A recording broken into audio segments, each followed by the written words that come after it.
The Legend of Zelda Tears of the Kingdom is the latest 3D entry in the Zelda series, and it might be one of the most interesting ones to talk about. Let me set the stage for you real quick. It's early 2017, and Nintendo just debuted their latest console, being the Switch.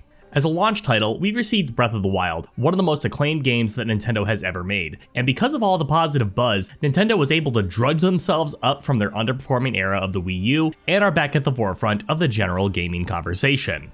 Breath of the Wild also marked the beginning of a new gameplay style for the series, one that most people would assume would be the formula going forward.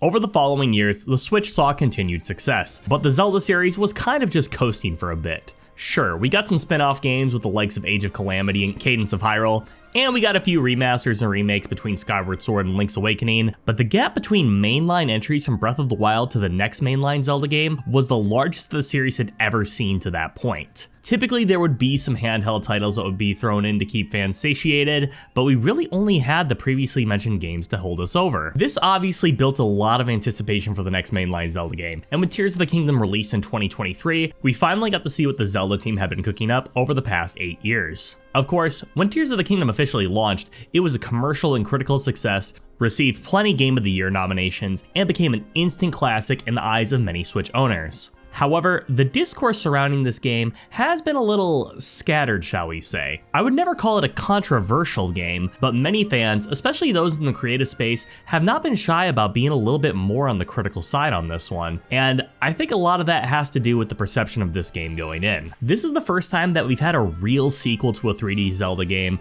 as opposed to something a little bit more iterative. It's true that we had Majora's Mask as a direct follow-up to Ocarina of Time, but I would never really call Majora's Mask Ocarina of Time 2, if you get what I'm saying. While that game built off of many of the ideas of Ocarina of Time and reused a ton of its assets, the structure and many of the gameplay mechanics are distinct from Ocarina of Time to the point that it feels defined enough to separate it as such. Compare that to Tears of the Kingdom, which before we got that title for the game, many people just called it Breath of the Wild 2, and when we finally got our hands on it, that's more or less what it kind of was. And I don't say that in a derogatory manner either. A sequel to one of the most critically acclaimed games of the past decade is usually a green light that what we're getting is about to be of pretty similar caliber, and that's exactly what Tears of the Kingdom is. I'd even go as far to say that this ranks within my top 5 in the series for me. I really do like it that much. The point I'm trying to make here is that Tears of the Kingdom is undoubtedly an excellent game, but things are a little complicated. It's kind of a weird step for the Zelda series to take, at least on the 3D front. Every game prior to this had their time in the sun, but had also very distinct experiences that even when they didn't 100% stick their landing like with Skyward Sword,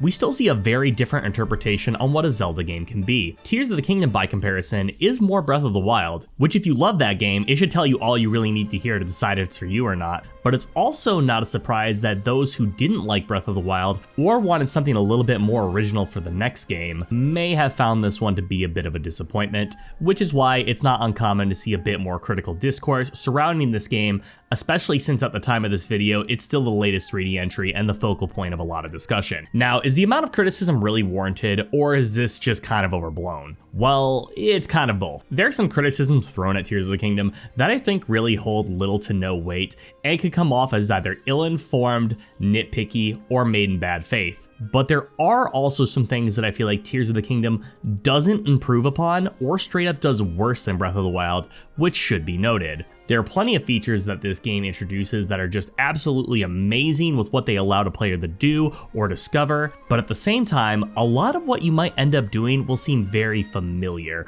or even just straight up recycled. And there really are a lot of great additions found in this game that really do add a lot to the Zelda formula, but there are also some things as a lifelong fan of the series that I feel like are still missing. My feelings on Tears of the Kingdom are kind of hard to explain if that hasn't been clear by now. Like, I genuinely love this game and consider it to be one of the high points of the series. Hell, after my first playthrough on its release, I considered it to be my absolute favorite Zelda game. But we've had a couple of years to sit with this one now, and while I still do think of it as a top tier Zelda game, some of the problems have become more apparent to me, and it has slid slightly further down the totem pole, making this a very interesting one for me to return to. If I had to sum up my opinion on Tears of the Kingdom in one sentence, it would be this. Tears of the Kingdom represents some of the very best that the Zelda series has to offer and is a fantastic game, but at the same time, it's also a big misstep and is a game that I think Nintendo can really learn a lot from.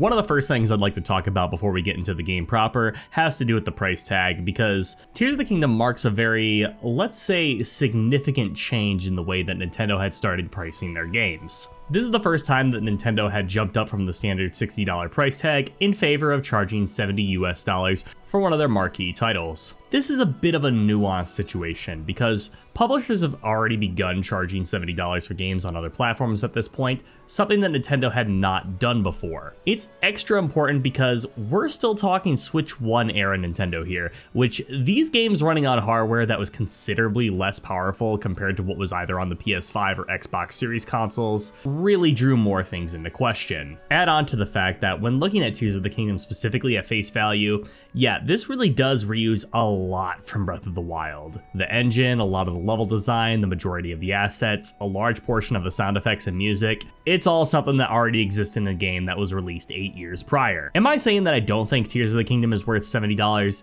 No, clearly not. I mean, I paid for it on release, played through the game multiple times, and have hundreds of hours of enjoyment after all, so I would say that I've gotten my money's worth. While I would obviously prefer the game to be $60 like every other Switch title was before, I can't knock Nintendo too hard considering that this still ended up working out in their favor. Tears of the Kingdom had some incredibly strong sales numbers, and it marked the beginning of Nintendo's variable pricing strategy for the games. And while I'm more on the understanding side with things like Tears of the Kingdom, seeing what this morphed into with the likes of Mario Kart World is something I'm not very much a big fan of. It's also not the only controversial time that this game and its costs have come up, since with the launch of the Nintendo Switch 2, this game saw a $10 upgrade for a number of performance improvements and small bits of extra content. I talked a little bit about this in my Breath of the Wild video, but I personally don't mind paying for the difference here given what's on offer, especially from the original version on the Switch 1. Plus, since there's no bullshit surrounding the Switch 2 version not having DLC packaged in,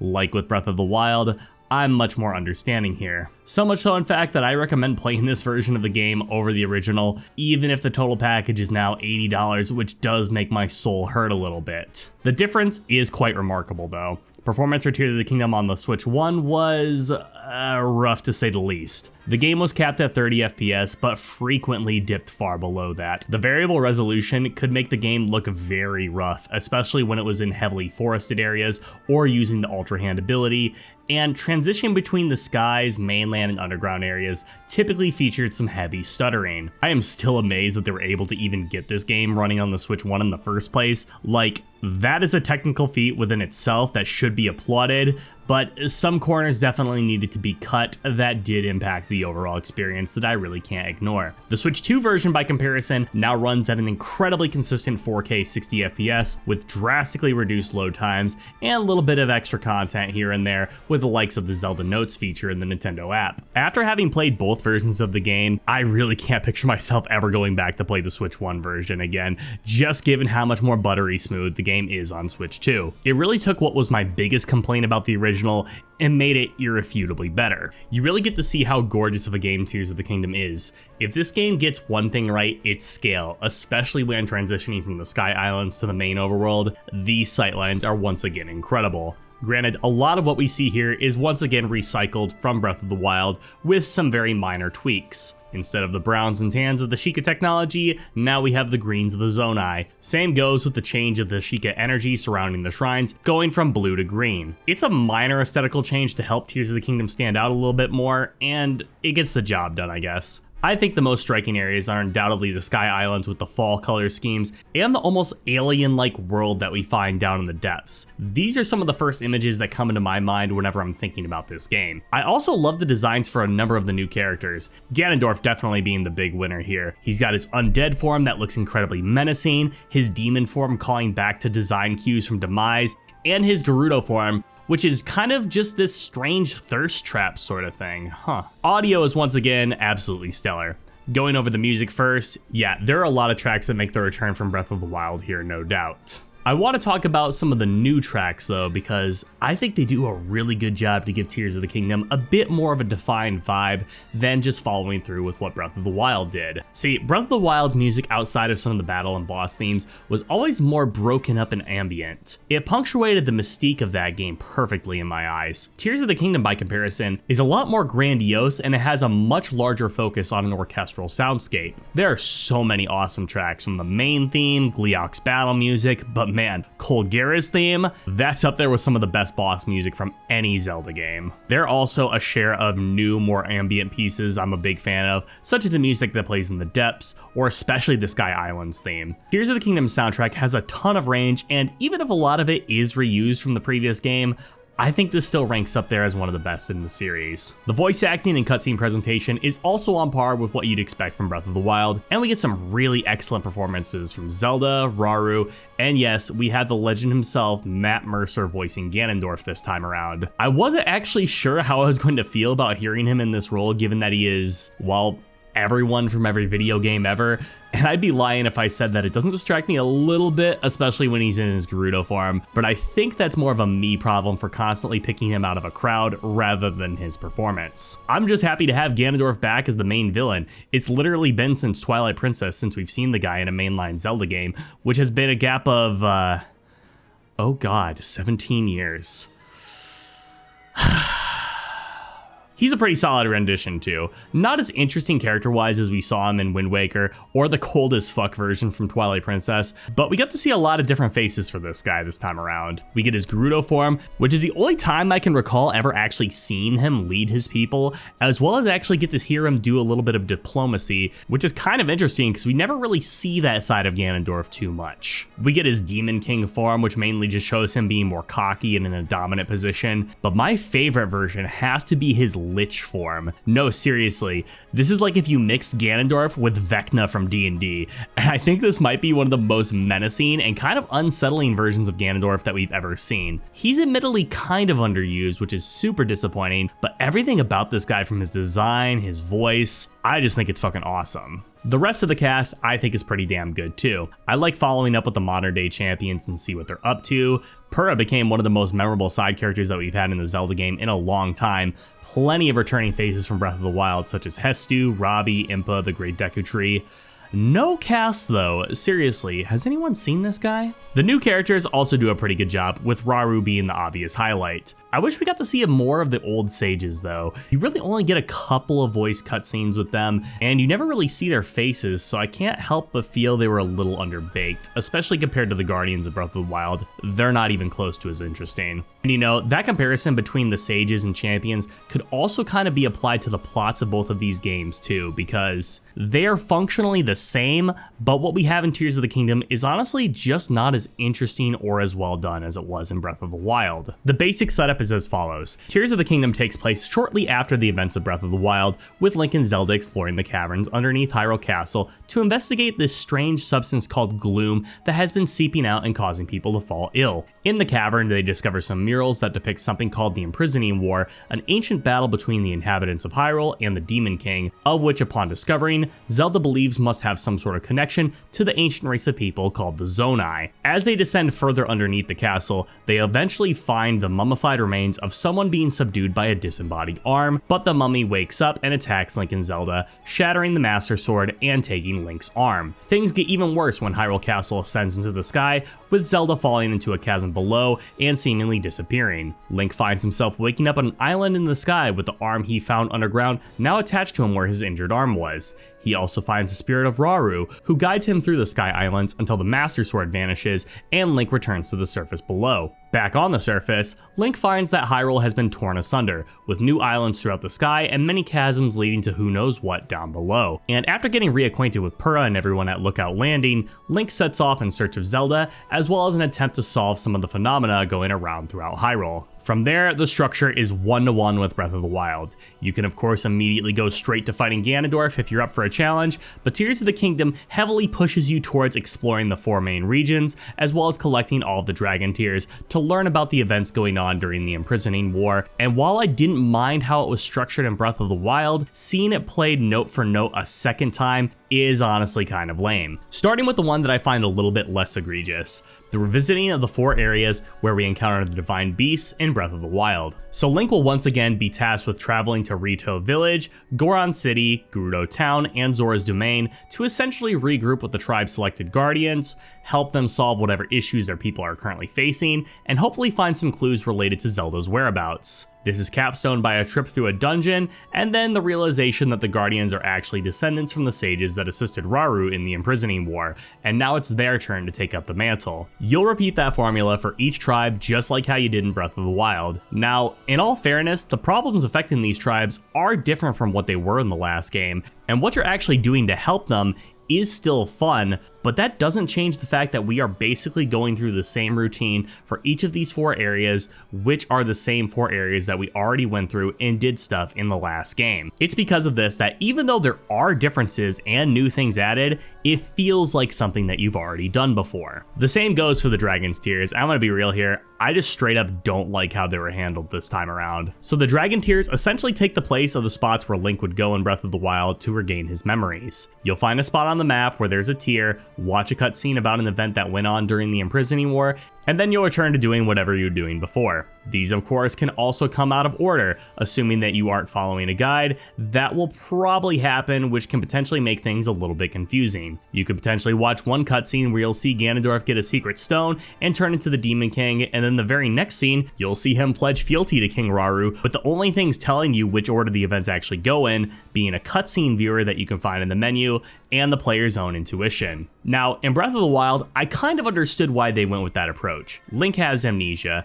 I get the memories don't always come back in the order in which you had them, so it does make sense to have things be a bit more scattered. Tears of the Kingdom doesn't really warrant having that same structure here in my opinion, and there isn't really anything wrong with having events be shown to the audience that aren't in chronological order. Take a look at something like Memento or Pulp Fiction.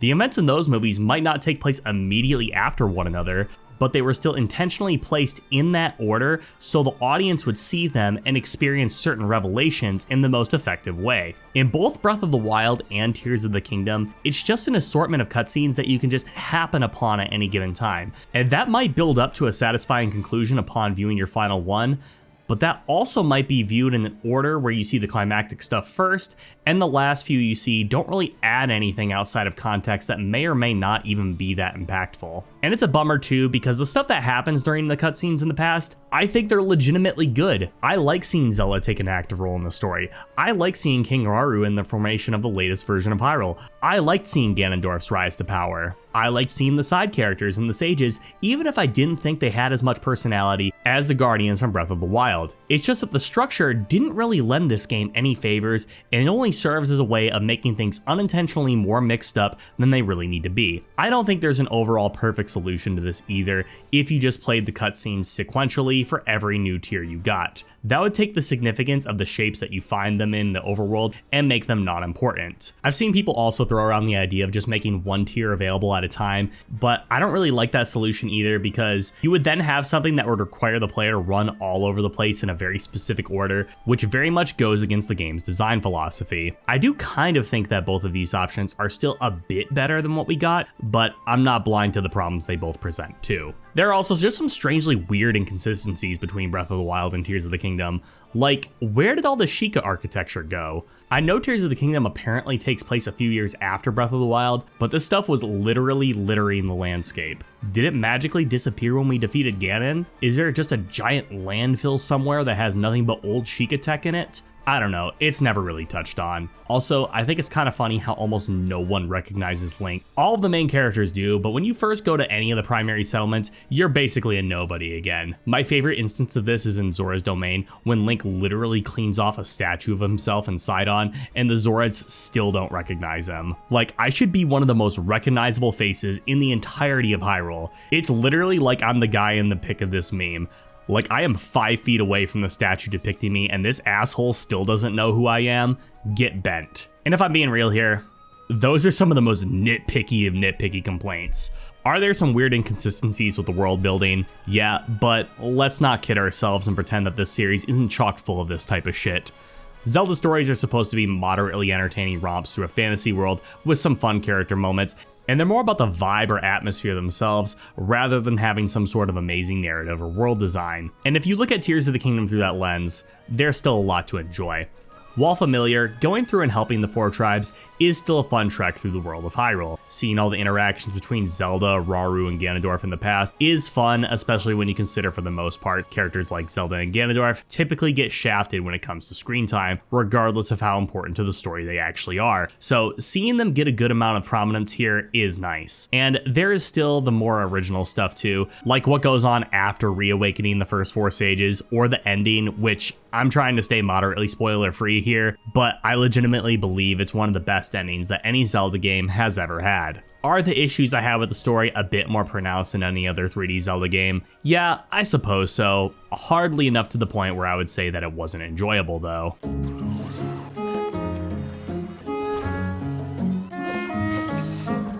So as discussed in the last section, Tears of the Kingdom takes a lot from Breath of the Wild and either adds to it or remixes it in different ways. That being said, about 90% of the time, what you're going to be doing is going to be very similar between both of these games. This block I decided to dedicate to features that I feel were present in Breath of the Wild in some way that make the return here, and whether I feel like they're better, worse, or exactly like how they were versus how they show up in Tears of the Kingdom. Let's start with the stuff that I feel is more or less exactly the same as it was in Breath of the Wild, since for the most part, there won't be too much explaining that needs to be done. The most important thing that I will get out of the way immediately is the primary gameplay loop is exactly the same as it was before. You will still travel to areas around Hyrule as part of the main story that are capstone with a dungeon, but in between that, you'll be doing shrines to increase your stamina and health, collecting armor, weapons, and items to give Link more defense, strength, and utility, grabbing Korok seeds to increase your inventory, climbing up towers to unlock different parts of the map, and completing side quests for further bonuses.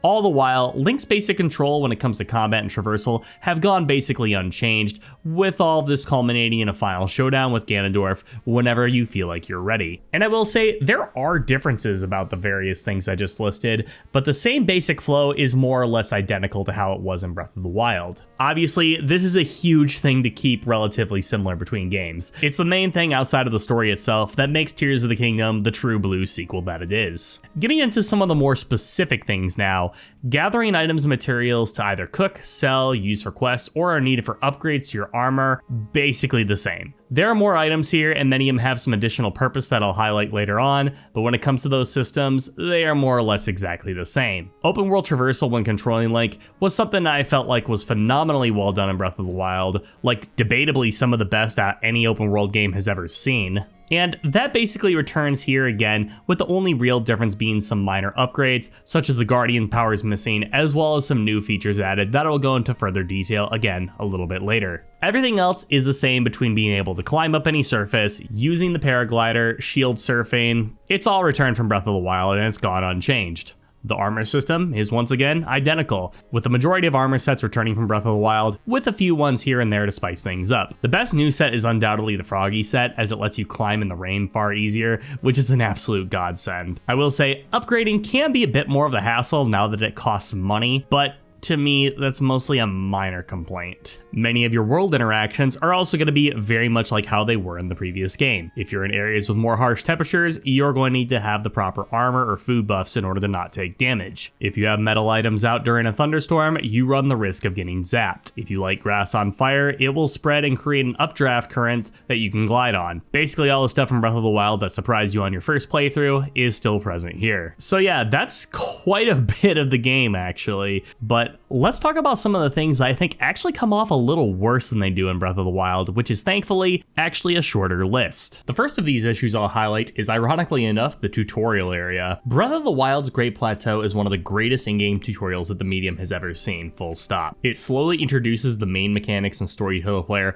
while also giving them a ton of freedom to experiment and explore, before finally giving you the keys to leave this area and experience what the game truly has to offer. You get to learn how to use your abilities, go through a few shrines, get a feel for the combat, and even stock up on some optional items. there are a few tutorials that do as good of a job as this one did. Most importantly, it gave you a small set of objectives that you needed to accomplish in any order you chose, which was a great way of immediately showcasing the game's design philosophy. Now, Tears of the Kingdom's Great Sky Island isn't bad. It definitely gets the job done, but it basically accomplishes the same goal with giving the player far less freedom. The Great Sky Island is far more linear as you travel along a path circling the area before you are ultimately allowed to leave, which, while not bad, it's just not as good as the Great Plateau. Now onto the combat and UI. This kind of sounds like a twofold issue, and in many ways it sort of is, but these problems are so intertwined with one another that I feel like I should just talk about them both at the same time. So for the most part, combat goes relatively unchanged in Tears of the Kingdom. You still have to use your environment to help you out, weapon durability is very low, and you'll often find enemies hit like absolute trucks. A bit disappointing to see that some of Breath of the Wild's chief complaints didn't really get changed all that much, but I digress. The problem is with the new item fusing mechanic, you will be going through menus far more often now to drop items to fuse your weapons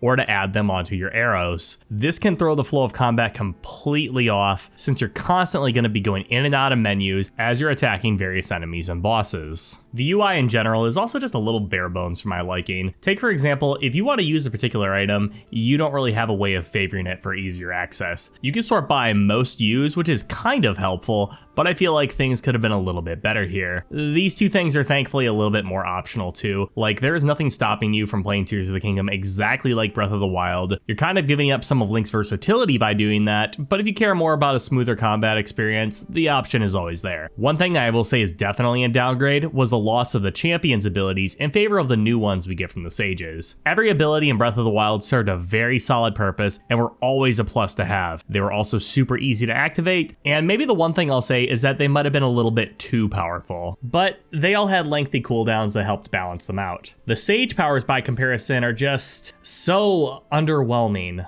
Like, the one you get from the Wind Sage is pretty decent since it gives you a horizontal boost when you're gliding, but you can also accidentally activate it on the ground and blow items away. The Lightning Sage gives you a powerful strike of electricity to your arrow shots, but that one requires a bit of setup. The Fire Sage lets you shoot projectiles either on the ground or in a vehicle, but again, it's a little bit clunky. And the Water Sage's power is a complete waste of time, just don't use it. You activate all of these by either having something context sensitive, like with the wind or the fire powers, or by walking up to them and pressing the interact button, which in the middle of combat is insanely cumbersome. Like, I definitely understand that the Guardian powers were maybe a little too good and needed to be nerfed this time around, but this is just swinging way too far in the other direction. You also get these familiar-like versions of the sages to assist you in battle, which they don't do a lot outside of like Tulin, who debatably has better headshot accuracy than you do, but they are a decent source of drawing aggro. Also, it still impresses me that they were even able to get these models on the screen for the Switch 1. I don't know how Nintendo was even able to get this game to boot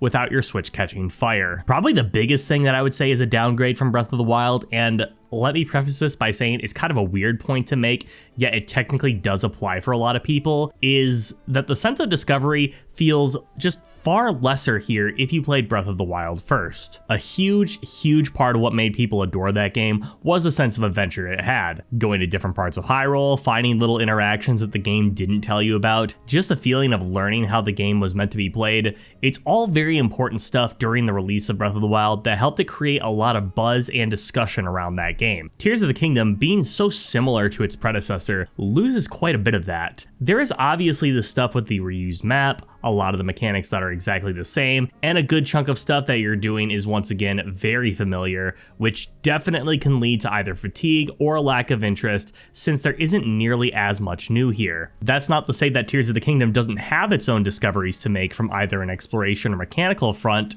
There's most certainly a lot there, but it will definitely feel a little too samey if you already played Breath of the Wild first. I'm sure the same could be said for anyone that's played Tears of the Kingdom before they played Breath of the Wild. The first game probably feels very bare bones and lacking in content by comparison. I have personally never met anyone who's played Tears of the Kingdom first, but they're probably out there somewhere, and I would be surprised to hear if their opinion really strays far from that. If I'm being honest though, those are really the only things I would say are definitively worse for me in Tears of the Kingdom. Everything else has mostly been a net positive, even though I know it might not be the same for some other people. Let me give you an example of one of my favorite changes that might be a bit more on the controversial side. I think Tears of the Kingdom's world is a big improvement over Breath of the Wild's. So yes, let's get a chief complaint out of the way that many people make about this game. Yes, Tears of the Kingdom reuses the same map as Breath of the Wild. It's one of the main reasons people throw around the whole $70 expansion critique, which is in my opinion one of the most short-sighted things anyone can say about Tears of the Kingdom. Yeah, the map is largely the same. I mean, it's a game that chose to take place in the same setting, but just set a few years after. It would be kind of weird if the entirety of Hyrule was completely different, don't you think? Instead, we do get a number of changes throughout Hyrule that definitely mix things up. Some new settlements have been developed, the events of the beginning of the game have caused many locations to be slightly altered, there are regional effects that are changing certain areas. That's not even getting into the depths of the Sky Islands, which I'll talk about soon enough. The biggest change was the addition of several cave systems and wells that can be surprisingly quite expansive. They're probably the best new additions to the map overall. Playing both of these games again close to one another really showed me how many differences there were. Obviously, they didn't just pick up Death Mountain or Gerudo Desert and remove it or put it somewhere else, but they did change a lot of what was going on around those areas that does make it feel different enough. I kind of think of it like when you're living in your hometown, but then you move away for a bit, only to come back a few years later and see that things are mostly the same, but maybe a few new shops have opened up, or someone put a new housing development in, or maybe they did an expansion on one of the main roads. It's obviously still the same place, but not exactly like how it was. Coupled with that, this version of Hyrule compared to Breath of the Wild's version just feels so much more dense. And I'm not talking dense in the sense that everyone is stupid, well, except for maybe the sign guy. I really don't know how he got that job, but I mean in the amount of stuff that there is to do. Tears of the Kingdom is a big, meaty game that can easily double the playtime on offer in Breath of the Wild. Another complaint many people had with Breath of the Wild was how empty and barren the game could be. Personally, I thought that was kind of the point that Breath of the Wild was going for, since it very much took place after an apocalypse, but I can see why that may have left some people wanting a little bit more. Tears of the Kingdom takes place during the restoration years of Hyrule, and let me tell you, it has no shortage of stuff to do. It might be up there with Red Dead Redemption 2, Cyberpunk 2077, and Elden Ring when it comes to the sheer amount of content available within the open world. You still have all the new shrines to complete, Korok seeds to find, armor sets to collect, the towers to climb, caves to plunder, the light roots down in the depths, all the scheme stones to uncover, sage's wills up in the sky, ancient tablets to take pictures of, the little challenges with the sign guy, all the mini games to do, the side quest count nearly doubles.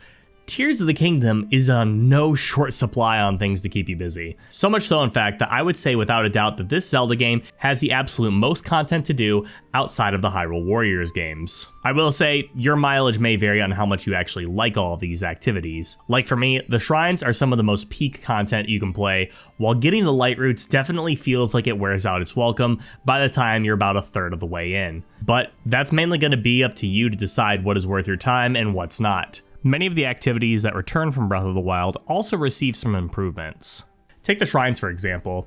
You still unfortunately do have a lot of shrines that are just your room reward for completing an environmental challenge on the outside, but for the most part, I think these are pretty decent improvements over the originals. The puzzles are definitely a bit more involved, the combat ones actually teach you different mechanics of the game, and there's a higher count of these shrines this time around too. Yeah, a lot of them can definitely be easy to cheese if you take advantage of everything the game offers you, but if you play the shrines as intended, these are again some of the most involved puzzles that you'll find within a 3D Zelda game. The other activities I think are mostly a step up too. I especially like the new Korok challenges, even if you might just end up crucifying the little things at some point. The new shrine challenges where you need to bring a crystal over from a certain area are also really fun.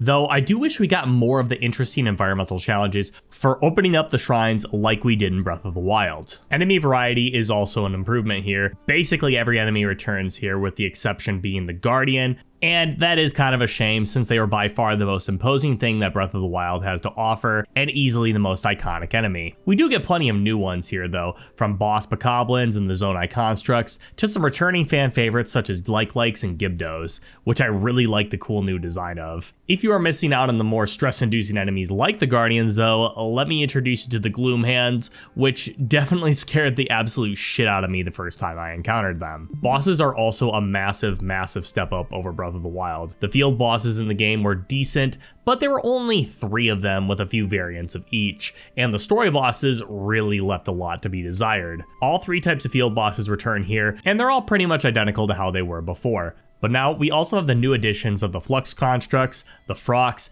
and of course a modern day version of Gliok that do add quite a bit to the variety. On the story front, we have way more bosses here too, and thankfully they aren't all just different versions of the Blight Ganons of before. My personal favorites here are definitely Colegra, Queen Gibdo, Marbled Goma, and the final Ganondorf encounter, which I think is just as good as any other final boss run from the other 3D Zelda games. Speaking of things from other 3D Zelda games, let's talk about the dungeons. So this time around, instead of the Divine Beasts, we have some dungeons that are much more traditional, well, at least in terms of their theming. And I will say, I do like these a lot more than the Divine Beasts, but that being said, these don't really measure up to the other 3D dungeons in the series. Much like the Divine Beasts, you will have to go around and turn on 5 generators in order to get to the boss, making these dungeons far more open in structure. Maybe a bit too open though, with the water and fire temples being incredibly easy to bypass much of the dungeon with some creative thinking. In fact, the water dungeon might actually be the worst 3D dungeon in any Zelda game.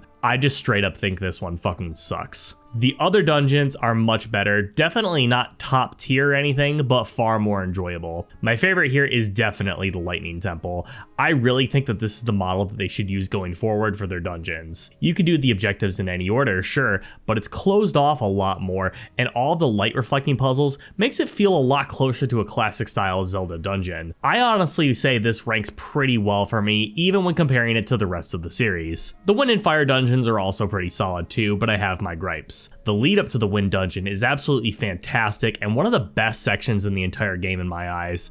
The dungeon itself is just kind of okay. Thematically, a giant airship is awesome, but the structure isn't my favorite. The Fire dungeon, if you play it how it is intended, is a great one to go through. However, if you try to cheese it, it really does take a lot away from the actual dungeon itself, so as tempting as it might be, I honestly recommend not doing that. There are of course some other more spoilery dungeons too I won't get into, but I think that these are also fine, if a little bit more on the bare bones side of things. So overall, I think my thoughts on the returning things from Tears of the Kingdom are clear. For the most part, what we find here is a decent improvement over Breath of the Wild. There are some things that are definitely the same, and there are definitely some things that are a little bit worse. The sense of discovery probably being the biggest here that I think affects basically everyone who played Breath of the Wild before Tears of the Kingdom. This game takes a lot of stuff and repurposes it from Breath of the Wild, so while familiar, I am glad to say that for the most part, everything did ultimately come up green in this regard.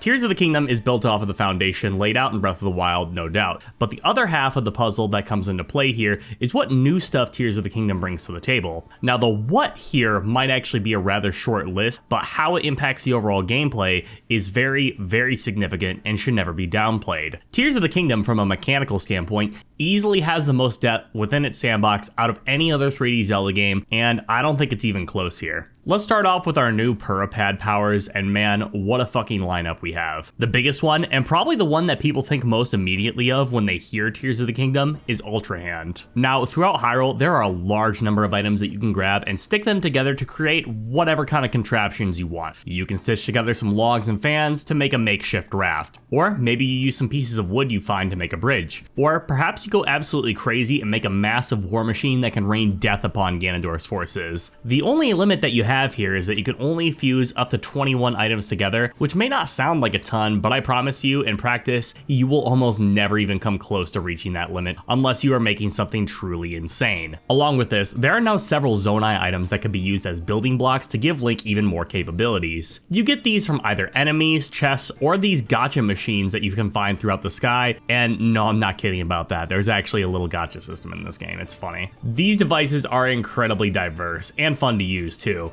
gliders to fly across the sky, wheels to travel on the ground, control sticks so Link can actually drive, tons of different offensive options from lasers, flamethrowers, electrical prods, cannons, little Roomba-like robots that will attack enemies for you, fans, springs, rockets, and that's maybe only half of what's available. This is without a doubt the defining feature of Tears of the Kingdom, and yes, putting stuff together can be a little janky sometimes.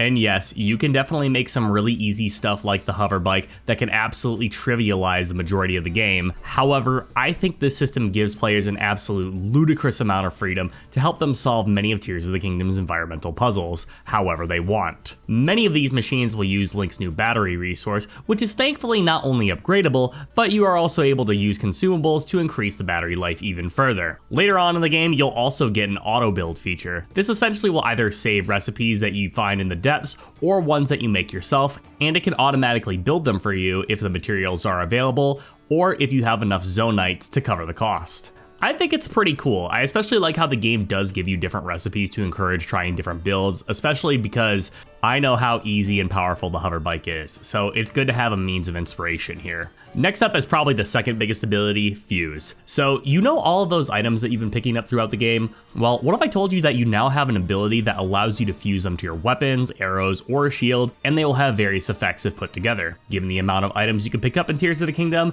that probably sounds pretty insane, and that's because it is. Fuse rocks with your weapon for makeshift hammers for mining, or put Keese eyeballs on your arrows so it has homing properties, or put a rocket on your shield so you can get launched up into the sky by just defending. You've got elemental damage, the ability to have better mobility while shield surfing, arrows that can light up dark areas, or stacking weapons on top of each other for improved damage, durability, and reach. The possibilities here are again absolutely insane. Not everything you put together is going to be a winner, but a big part of the fun here is just experimenting to see what might be out there, because there's literally hundreds of different combinations to try out. After that, we have a couple abilities that are a bit less complex with what they're able to do, but these things are still insanely strong game-altering powers that absolutely affect how you look at Tears of the Kingdom. First up is Ascend. Oh my god. So this is a very simple power to explain. You stand beneath a surface, such as a ceiling, and Ascend will allow you to climb through it and pop out the unoccupied space above it. If that doesn't sound like it would be too impactful, let me promise you, it very much is. There were so many times that I was faced with a puzzle or an area that was tricky to get to, but just because I found a tiny bit of the ceiling that was low enough for me to ascend through, I was able to make my way up there and bypass the challenge. Like, the amount of work that must have went into this one ability alone is completely ridiculous. Literally the entire map would have to be tweaked just for this feature to even function. I really just don't have enough positive things to say about this one. Then we have Recall. Honestly,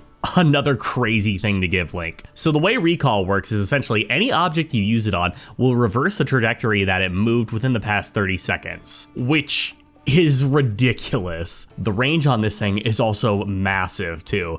Like, look what happened when I accidentally dropped this crystal off of one of the Sky Islands.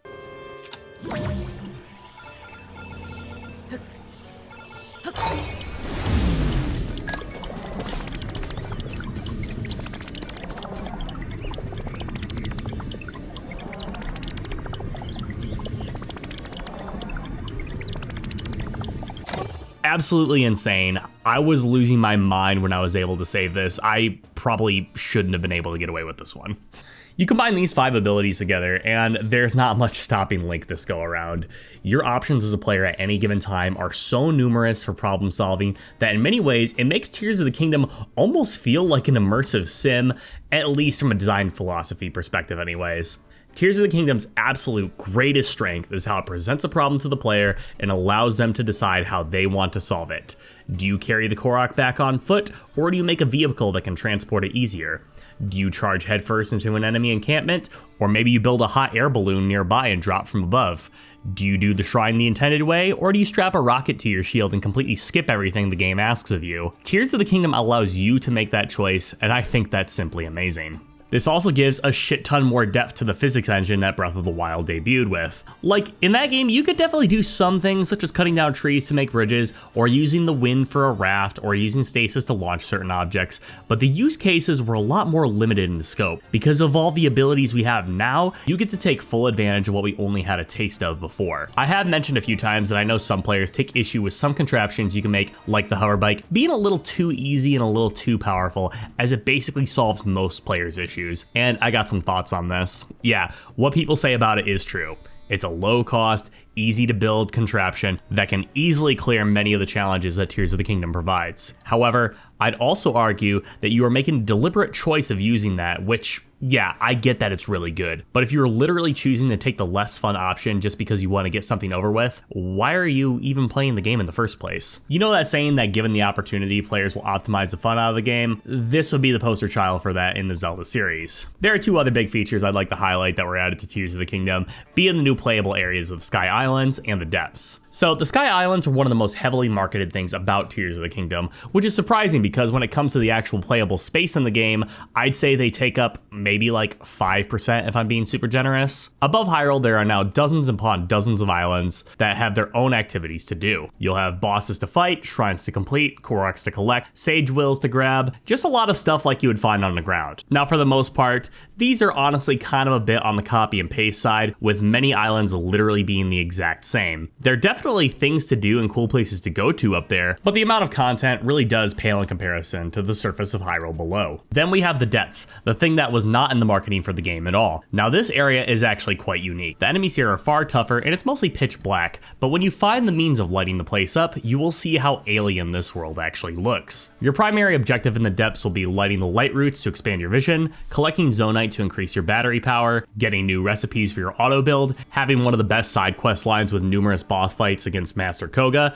and refighting many of the game's story bosses for exclusive rewards. Now, as opposed to the Sky Islands, the depths are a huge playable space, basically the same size as the surface above. My biggest problem with the depths themselves are how samey they end up getting. Now, some areas like Death Mountain actually have a completely different look to them, and there are plenty of mines and different structures around the depths to find as well. However, again, the vast majority of the depths are going to look basically identical, and what you will be doing down there will not really change all that much. This makes the prospect of finding all the light roots one of the most exhausting things to do in Tears of the Kingdom for the sheer number there are, and your only reward being some new fast travel points and being able to actually see where you're going. I like the depths for what they are, but they are definitely the part of the game that I have to play in moderation since they can feel like a bit of a slog. So the new open world segments I would say are overall positive additions, even if they do have their own problems. The real star of the show is undoubtedly the new mechanics that we get to play around with this time. The fact that we're given so much freedom and so much flexibility with what we're able to accomplish is just astonishing to me. The vast majority of sandbox style games out there don't even come close to giving us the amount of potential that Tears of the Kingdom has on offer, and that is something that I think will ultimately be this game's lasting legacy.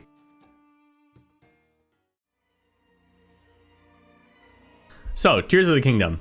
Is it just a $70 expansion? Well, if you ignore the facts that the playable space has more than doubled, the surface that existed before has been altered by a pretty sizable margin, we have one of the most in-depth sandboxes from not just any Zelda game, but from any game period that basically requires massive tweaks to the level design and physics engine. We have a new story with several new dungeons, enemies, bosses, and pieces of equipment, and we have a new roster of side activities that, while some are similar, they are all still new and not found in Breath of the Wild. Then yeah, I guess you can call this game nothing but a glorified DLC, but of course not. That's a fucking stupid opinion to have. Tears of the Kingdom is a remarkable game with a ton of content on offer that, again, has by far some of the most robust systems that a video game has ever seen. It's, however, not perfect. And even though this is like a 9 out of 10 video game in my eyes, I still see it as a slight misstep in the Zelda series. The originality that Tears of the Kingdom has on offer is fantastic, but the familiarity here definitely takes a lot away from the originality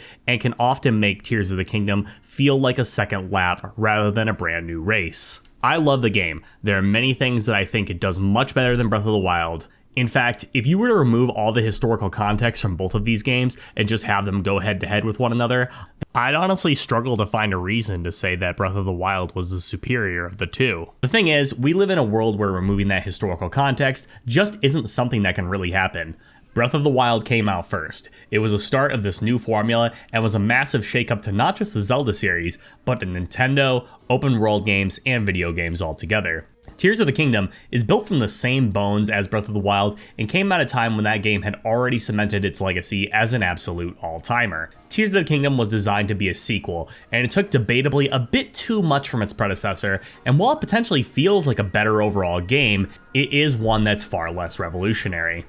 My first playthrough of Breath of the Wild was filled with excitement, mystery, and overwhelming sense of adventure that very few games are able to accomplish. Tears of the Kingdom, having mostly the same version of Hyrule, undoubtedly there's still a lot to play around and experiment with, but it's on the backdrop of something that we've already been through once before, which is why I still think I overall prefer Breath of the Wild. Here's the thing though, both of these games kick ass, and both are 100% worth your time. You don't really need to pick and choose. That being said, the next mainline 3D Zelda game, I would like to see something a little bit more original. Perhaps take this formula to an already established location like Termina, or maybe have a version of Hyrule that's in a more flourishing state so we can see some larger scale towns and Hyrule Castle at its peak. Maybe change up the structure a little bit. I love the ability to pick and choose what I'm able to do at any given time, but instead of us interacting with the same 4 tribes again, mix it up a little bit more. Give us some more classic Zelda items to use like the hookshot. I'd definitely like to see some more aesthetical differences too, like I love the way that both Breath of the Wild and Tears of the Kingdom look, but I think it's time that we get something a little different. Same goes for the story. I want something that's not only a little bit more structured, but also one that doesn't immediately tie into these two games. And say it with me on this one, please, better dungeons. Even if all of them are in similar quality to the Lightning Temple in this game, I really think we'd be on track to have something really special on our hands.